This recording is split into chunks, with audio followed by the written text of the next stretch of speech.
Good afternoon and welcome back. You're watching World News and I'm your host, Klaudia Czerwińska.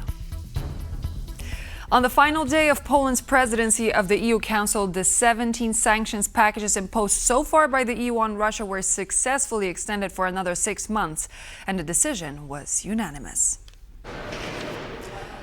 The sanctions, which include a freeze of Russian central bank assets, a ban of Kremlin propaganda broadcasters such as RT, and exclusion of Russian banks from the SWIFT system, will be in effect until the end of January of 2026.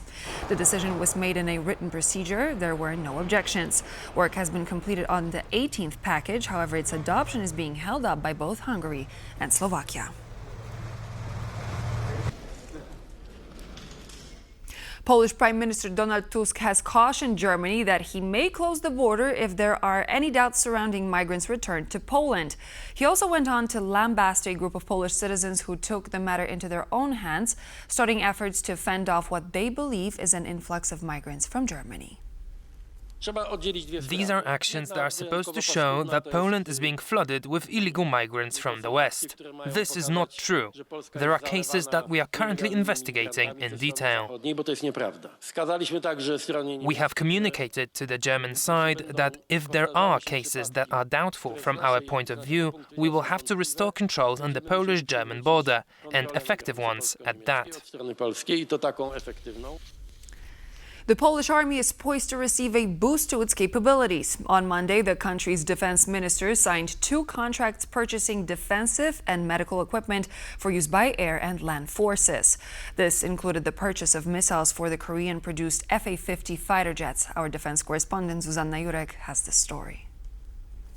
On Monday, the Polish Defense Minister Władysław Kosiniak-Kamysz signed 2 significant contracts relating to the bolstering of defensive as well as medical capabilities of the Polish armed forces. The first one relates to the purchasing of 24 AIM-9L missiles, which are to be compatible with the Fa-50 fighter jets, Korean-produced fighter jets, which have been purchased by Poland in 2022. Speaking about the reasons driving this purchase, Kosiniak-Kamysz has underlined that not only is this a significant day for the Polish armed forces, however, importantly, a step towards creating greater independence of the country's army. It's a major day for the Air Force as we are addressing the gaps left by our predecessors, namely the former Law and Justice government, by carrying out necessary repairs, arming the aircraft and training our pilots. We're now able to integrate them into patrol missions over Polish airspace, much faster than we had anticipated even half a year ago. And the second contract signed today relates to the purchase of domestically produced medical Rosmag vehicles. These vehicles aim to bolster Polish capabilities in combat situations, particularly relating to the transport of wounded soldiers from battlefields. The purchase of these medical vehicles is driven primarily by the lessons learned from the combat situations in Ukraine, just outside of Poland's eastern border. Additionally, these vehicles are to be the purchase of these vehicles is to be finalized by 2028 and is approximately worth 1 billion euros. For TVP World, Zuzanna Jurek. We continue to count on and sincerely hope for additional air defense systems from our partners, said Ukrainian Foreign Minister Andriy Sybiha, appealing to the U.S. for additional Patriot air defense systems. The batteries are capable of intercepting ballistic missiles used by Russia to strike, amongst other targets, civilian infrastructure within Ukraine. Russia's military today is not what it was in 2022.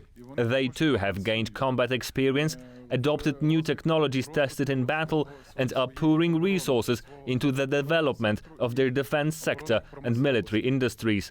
This poses a threat not only to Ukraine, but to transatlantic security as a whole. We've seen Russia escalate strikes on cities with multiple objectives. They are targeting civilian infrastructure to spread panic and influence public sentiment. To prevent this, air defense systems remain absolutely essential. We continue to count on and sincerely hope for additional systems from our partners. I would also like to reiterate that we have reached out to the US side. President Zelensky personally appealed to President Trump with a proposal to procure additional Patriot systems capable of intercepting ballistic missiles. North Korean state media has released photos and videos showing leader Kim Jong-un standing near hundreds of coffins allegedly containing the remains of North Korean soldiers killed while fighting for Russia in the war in Ukraine. The footage also featured North Korean and Russian soldiers waving their national flags along with patriotic messages in Korean.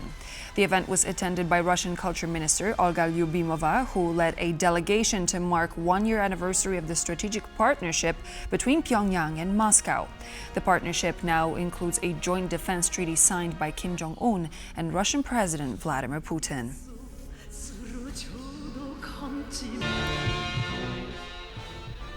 Police made arrests amid clashes with protesters after tens of thousands gathered for an anti-government rally in Belgrade over the weekend. According to Ivanka Popovic, former president of the University of Belgrade, however, it was the police who started the clashes by pushing peaceful protesters out of the city center. As police in Belgrade arrested and dragged away protesters on Saturday, the remaining protesters raised their hands and chant in front of the police. What started as a peaceful student-led anti-government protest turned into clashes with police in the center of Belgrade. 77 people were detained, the Serbian Ministry of the Interior said, 36 of whom remained in custody by Sunday evening and are now facing criminal charges. There was never any initiation of violence by the students. And what we saw on Saturday night, these unknown groups of men in black t-shirts, many of them masked, that pretended to be protesters but actually came there with various weapons like metal bars, and they were the ones who started provoking the police. So of course, I have no proof, but allegedly this seems to be an instigated violence by the government so that the police could move forward. On Saturday, 140,000 people in Belgrade demanded that authorities release dozens of university students and other demonstrators jailed for attacking the police and allegedly plotting to overthrow the government. University students in Serbia have been leading nationwide protests since a deadly roof collapse at the railway station in Novi Sad in November 2024 that killed 16 people, an incident which critics have blamed on government corruption. Saturday's anti-government protesters demanded an early election and an end to President Aleksandar Vučić's 12-year rule in Serbia. Our country is in a crisis, in a deep crisis that can only be resolved by snap elections. And Mr. Vučić, of course, is not calling these elections because even though he claims to have the majority, if there were free and fair elections in Serbia, which we haven't had in years, I don't think that his party would win. Serbian students are primarily demanding accountability and transparency in public institutions following that tragic railway station collapse amid broader concerns about corruption. The next Serbian presidential and parliamentary elections are not due until 2027. A cryptocurrency investment fraud ring that investigators said laundered 460 million euros using a worldwide network of accomplices has been dismantled in Spain. The European police body, Europol, announced the takedown on Monday. According to Europol, Spanish police led the operation against the criminal network, as well as law enforcement agencies from France, Estonia, and the United States. 5 people have been arrested as a result of the operation, with 3 arrested in the Canary Islands and 2 in the Spanish capital, Madrid. Investigators suspect the organization is setting up a corporate and banking network based in Hong Kong. The network allegedly used associates around the world to raise funds through cash withdrawals, bank transfers, and crypto transfers. The investigation is ongoing.